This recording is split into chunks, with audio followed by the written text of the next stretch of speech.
Hey guys, I'm bringing you the latest information I have about the AMD graphics card launch. So this is some information I found with video cards, so thank you these guys, and I'll put the link down in the description to this video. Came out earlier this morning. So apparently the leak that we've got this time is from AMD themselves have apparently given some final information on the names and various SKUs of their graphics cards for this launch. And they've given that to board partners, and that's apparently where this information is coming from. We also seem to have some information from Igor's lab. Is it Igor or Igor? I don't know, man. But that guy and his lab about getting into the drivers for some of these cards and giving us some ideas of what sorts of boost clocks we might see, and they're looking amazing. So let's take a look. What we've got so far is some names. So the highest end model is going to be the Radeon RX 6900 XT. That is based on the Navi 21 XTX model. And before I get into all of these details, I'll have a summary of that when we get down to the end here. So let's just look at the names, and then we'll get into the details.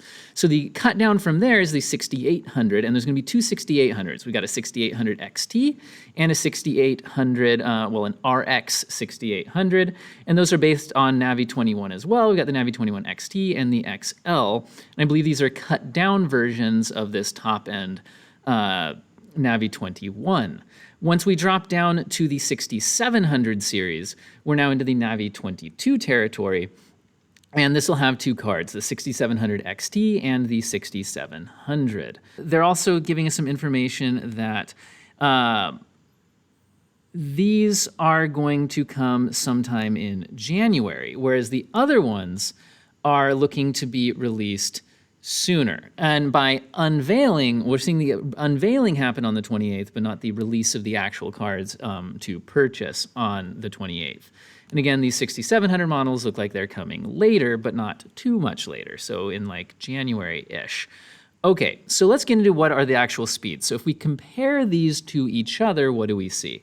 So if we go on down the line here, so this is all of them lined up from best on the left, worst on the right, we've got the 80 compute units in the top-end model, dropping down to a 72, a 64, and then a 40 with our bottom-end card, and still not quite sure where we're going to fall with that one.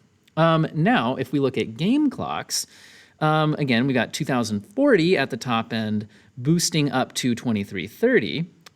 Cut down a little bit for the 6800 XT, we've got the 2015 boosting up to 2250. And then from the 6800 RX, we're going to see the 1815. So notice we're not seeing a huge drop from the top end to the next one down here. But as soon as we drop again, notice that proportionally we're seeing a much bigger fall off on those game clocks, right? And again, the compute units being cut down as well. But where are we not seeing a big cutoff? Well, look at the memory. We're seeing 16 gigabytes across the board for the top three models, and then dropping down to 12 gigabytes when we get down to the 6700 XT. Now, interesting, we also, again, have the 256-bit memory bus there, and we're seeing a memory speed of 16 gigabits per second, again, on all three of those models. Now, I'm really interested in this memory because a lot of concern some people are having with cards like the 3080 that's launched right now is its memory. It doesn't have 16 gigabytes of memory. These are going to beat that. All three of these models are going to beat that. So even if we still have yet to see where these fall in terms of actual performance compared to the 3080. We have those leaked, not leaked, but the release of some details for benchmarks from AMD at their Zen 3 launch, but we weren't told specifically which card that was. And a lot of people are suspicious that it's actually this 6800 XT that we saw those numbers for, and not the 6900 XT. So a lot of people are feeling like it might be this bigger Navi right here that we actually haven't seen performance numbers for. So if that's the case, then if it's maybe if the 6800 XT is a bit slower than the 3080, but has some advantages like the higher amount of memory, which will matter in some situations, there could be, more of an argument for that. And then let's see if we do again get the performance jump above those that I would hope to see here. And again, we're gonna have to wait for the official launch and actual independent reviews to really know where these line up with performance. But we are seeing some pretty dang high boost clocks available here, and more on that to come, because this is from their specifications. Board partners should be able to push things higher. So that's going to take me to my next piece of information I've got for you, which is according to Igor's lab, he has a very special board partner graphics card based on the Navi 21 GPU. And again, we're not sure which version that is. We don't know if it's this one, or this one. I would expect these numbers that we're looking at, though, to maybe be the highest end. We'll see when it launches. But he's saying that it could go boosting up to 2577. And if this is true, it makes my leak that I reported on a few days ago that was saying that there could be a board partner card that has game clocks up to 2400, which seemed insanely high and a lot of people doubted. Well, maybe if that's a board partner card that can boost up to 2577, then maybe getting 2.3 to 2.4 in actual gaming clocks could be true. And that's crazy high. But again, look at these reported specs here. If the AMD's like reference design is boosting up to 2330, then imagine feeding that thing a little bit more power with a beefier cooler on a board partner card, and who knows how far it could go, right? Speaking of who knows how far it could go, well, if you jump into the BIOS that Igor apparently has access to, apparently this thing is allowed to go up to 2800 megahertz. Now, to be clear, we're not going to be seeing that in normal gaming performance. So this is for people who are looking to set world record benchmarks, feeding this thing some liquid nitrogen, not doing that on a normal gaming basis. But if the cards could go that high under liquid nitrogen or some such conditions, then seeing 2577 on a high-end custom cooler from a board partner with some extra power, ooh, that looks good. Now, also speaking of extra power, here's where I'm a little bit disappointed. I'm not sure if I have a graphic up for it right here, but let me just report on the board partners.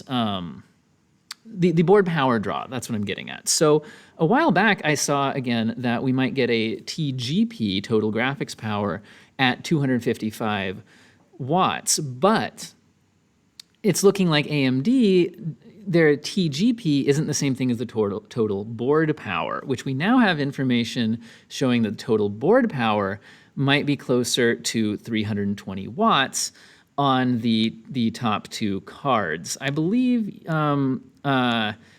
that would match the 3080 reference power draw, the 3080 also being at 320, and then with custom cards possibly pushing up more like 350, 355, and that is also, again, what we would expect to see from the top-end Radeon cards here. So I'm disappointed to see that power draw, because for me personally, and I'm sure a lot of you, your power supply unit in your current build might have some trouble there if you don't have a lot of headroom, because for years and years and years, a lot of people have said, like, oh, you know, the recommended power that you actually need to run a card compared to you know, what they might recommend, a lot of times you have a lot of headroom there. So a lot of people aren't running like 700, 800, 900, 1,000 watt power supply units, right? A lot of people are running something more like 600, 650.